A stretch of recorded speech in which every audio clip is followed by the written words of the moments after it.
قال النبي صلى الله عليه وسلم طلب العلم فريضة على كل مسلم وقال كلكم راع وكلكم مسؤول عن رعيته أو كما قال عليه الصلاة والسلام. محترم سامعین کرام حاضرین اللہ، آج میں آپ حضرات سے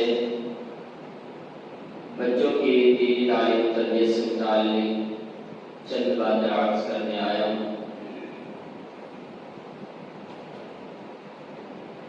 دینی تعلیم جو ہے، جیسا کہ خطبے کے اندر حدیث پڑھ کے سنایا اور قرآن کریم کی آیت پڑھ کے سنایا، فرض ہے اور جو ہماری موجودہ حالت ہے کہ ہم بہت زیادہ اس کے متعلق غافل ہیں۔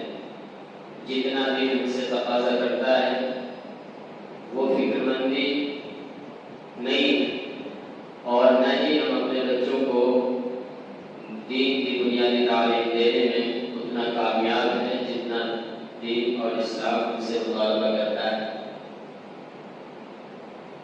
پہلے بھی کئی مرتبہ اس موضوع پر گفتگو ہوئی، لیکن چونکہ یہ موضوع ہے ہی بہت زیادہ اہم، اس لیے بار بار دہرانے کی نوبت پائی جاتی ہے۔ کسی بھی لائن اور کسی بھی ماحول میں جب تک ہمارے پاس اس چیز کا علم نہیں ہے، ہم اس کام کو صحیح طریقے پر کر ہی نہیں سکتے۔ دین ہمارا بنیادی مقصد ہے، دنیا کی تخلیق کا مقصد ہے۔ اللہ تعالیٰ نے قرآن کریم میں انسان و جنات کی تخلیق کا مقصد بتایا ہے، لِيَعْبُدُونِ وَمَا خَلَقْتُ الْجِنَّ وَالْإِنسَ إِلَّا لِيَعْبُدُونِ۔ ہم نے انسان و جنات کو اپنی عبادت کے لیے پیدا کیا ہے، تو یہ ہے مقصد۔ جو مقصد ہے اسی کا علم ہمارے پاس نہ ہو تو ہم مقصد میں کامیاب کیسے ہوں گے؟ جو چیز ہے ہماری ضرورت ہوتی ہے اس کا علم ہمارے پاس بہت ہے، اس کے باوجود بہت سے لوگ ہیں جو اپنی زندگی کے اندر کامیاب بھی ہے اور ناکام بھی ہے، دنیاوی اعتبار سے۔ کمانے کھانے والے ہیں، بعض ایسے ہیں جو کمزور بھی ہیں، تو یہ تو ضرورت ہے، لیکن مقصد کے اندر ہم سستی اور کوتاہی نہیں کر سکتے۔ خطبے کے اندر جو سب سے پہلی آیت پڑھی گئی، یا ایھا الذین آمنوا قوا انفسکم واہلیکم نارا، یہ سورۃ تحریم آیت نمبر 6 میں ہے۔ اے ایمان والو، اللہ تعالیٰ کہہ رہے ہیں اے ایمان والو، اپنے آپ کو اور اپنی اہل و عیال کو، اپنے آل و اولاد کو آگ سے بچاؤ۔ آگ جہنم، اس کی آگے اور بھی زیادہ تشریح بھی ہے، وقودها الناس والحجارہ، کہ وہ آگ جہنم کی آگ جس کا ایندھن پتھر اور انسان ہے، اس سے اس آگ کو سلگایا گیا ہے۔ علیہا ملائکۃ غلاظ شداد لا یعصون اللہ ما امرهم، اور اس جہنم پر جو تعینات فرشتے ہیں وہ بہت زیادہ سخت مزاج اور سخت گفتگو کرنے والے، کسی کی چیخ و پکار کا ان پر کوئی اثر نہیں ہوگا، اتنے زیادہ سخت قسم کے فرشتے اللہ تعالیٰ نے جہنم پر متعین کر رکھے ہیں۔ لا یعصون اللہ ما امرهم، وہ اللہ کی نافرمانی ہرگز نہیں کرتے، جو اللہ کا حکم ہو گیا ہے وہ کرتے رہیں گے۔ جن فرشتوں کو جہنمیوں کے سزا دینے پر مقرر کر دیا گیا ہے، کوئی جہنمی کتنا ہی چیخ و پکار کر لے، کتنا ہی رو رو کے دکھا دے، وہ فرشتے اللہ کے حکم سے ایک انچ پیچھے نہیں ہٹنے والے۔ مارنے کا حکم دیا وہ مارتے رہیں گے، پھاڑنے کا حکم دیا ہے وہ پھاڑتے رہیں گے، جلانے کا حکم دیا وہ جلاتے رہیں گے۔ لا یعصون اللہ ما امرهم ویفعلون ما یؤمرون، اور جو اللہ کا حکم ہوتا ہے وہ اس کو کرتے ہیں۔ تو یہ ایک آیت تھی، اس آیت کے تحت میں سورت نمبر آپ کو سورت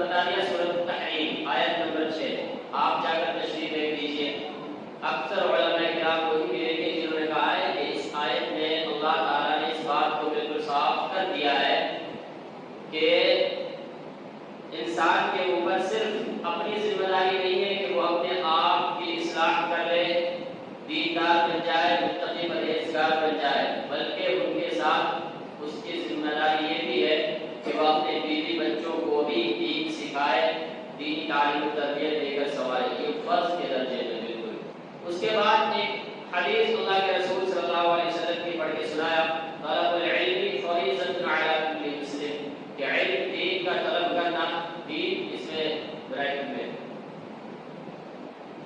حدیث میں الفاظ میں فقط علم کا طلب کرنا، دوسری کسی حدیثوں میں علم دین کو ضروری کہا ہے، باقی دین کو فاضل علم کہا گیا۔ یہ انسان کی اپنی ضرورت کے تحت ہے، جس چیز کی ضرورت ہو اس چیز کا علم حاصل کرے اور اس چیز کو کرے۔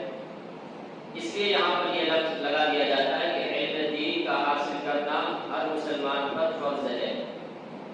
اب اس میں تشریح آئے گی کہ کتنا علم سیکھنا فرض ہے۔ کیا ہر کسی کو حافظ بننا ضروری ہے؟ کیا ہر کسی کو عالم بننا ضروری ہے؟ مفتی بننا ضروری ہے؟ تو اس میں علماء کرام نے کہا نہیں، اتنا علم ہر کسی کو سیکھنا ضروری نہیں۔ اتنا علم کے لیے تو ایک شہر میں، ایک گاؤں میں 2-4 علماء ہیں، 2-4 مفتی ہیں، جو عوام کی ضرورت کو پورا کر سکے، کافی ہے۔ تو پھر کتنا علم چاہیے ہر مسلمان کو، کیونکہ حدیث میں ہے فریضۃ علی کل مسلم، کل ہر انسان کو کہتے ہیں، ہر مسلمان پر فرض ہے۔ تو ہر مسلمان پر علم کا کون سا درجہ ہے جو فرض ہے؟ تو اس کو کہتے ہیں بنیادی تعلیم، ضروریات دین کو جاننا، عقائد کی تعلیم، اللہ کو جاننا، رسول اللہ کو جاننا، اللہ کی ذات اور صفات کو اتنا جاننا کہ ہمیں کبھی کوئی اسلام سے برگشتہ نہ کر سکے، پھیر نہ سکے، ارتداد کا شکار نہ ہو سکے۔ تو اللہ کی ذات و صفات کو اتنا جاننا ہے، رسول اللہ صلی اللہ علیہ وسلم کو اور آپ کی سیرت کو، آپ کے صحابہ کرام کو، اور جو مسائل ہمیں درپیش ہوتے ہیں، نماز کے مسائل، نماز پوری زندگی فرض ہے تو نماز کا سیکھنا فرض۔ قرآن کریم نماز کے اندر پڑھتے ہیں تو قرآن کریم کے بغیر نماز نہیں ہوگی، تو قرآن کریم کا پڑھنا بھی، اس کو یاد کرنا بھی، اتنی صورتیں یاد کر کے رکھے کہ جس کو وہ نمازوں میں پڑھ سکے، کتنا فرض ہوگا۔ اور اس کے علاوہ روزہ ہے، حج ہے، جس چیزوں کی ضرورت انسان کو پڑتی رہتی ہے وہ تمام چیزیں، حلال و حرام کی پہچان، جائز ناجائز کی پہچان، خرید و فروخت کرنے کی ضرورت ہر کسی کو پڑتی ہے۔ تو اتنا علم سیکھنا سب کو ضروری ہے۔ دوسری ایک اور حدیث اللہ کے رسول صلی اللہ علیہ وسلم نے کہا کلکم راع وکلکم مسئول عن رعیتہ، کہ تم میں سے ہر شخص نگراں اور ذمہ دار ہے۔ راعی کے اصل معنی چرواہ، اور چرواہ جو ہوتا ہے وہ اپنے جانوروں کا ذمہ دار اور نگراں ہوتا ہے۔ اگر جانور کہیں گم ہو گیا تو مالک اس سے حساب لے گا۔ ایسے ہی اللہ تعالیٰ نے ہر انسان کو اس کے ماتحتوں کے لیے نگراں اور ذمہ دار بنایا ہے کہ وہ اپنے ماتحتوں کے حقوق ادا کرے، اور وہ حقوق ادا کرنا صرف کھانا پلانا کپڑے پہنانے کا کافی نہیں ہے۔ اصل جو مقصد ہے آخرت کے اندر کامیاب ہو جانا، اس آخرت کی کامیابی کے لیے اس کو جو تعلیم اور جو تربیت چاہیے وہ دینا بھی فرض ہے۔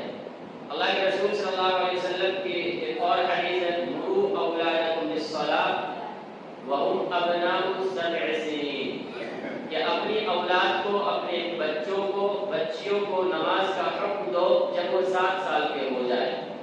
یہ حدیث پہلے بھی کئی مرتبہ سنایا، اور آپ کی کتاب یہاں بہشتی زیور نیا ایڈیشن جو رکھا ہوا ہے، شاید نماز کے مسائل کے تحت میں جو فضائل بیان کیے گئے اس میں بھی یہ بات آئی ہے، اور اس کے تحت علماء کرام کے اقوال یہ بھی آتے ہیں کہ جب اللہ کے رسول نے یہ کہا ہے کہ نماز کا حکم 7 سال کا ہو تو دو، اس کا مطلب اب یہ ہے کہ دین کی تمام وہ بنیادی اور ضروری تعلیم کا آغاز یہی سے شروع کر دو۔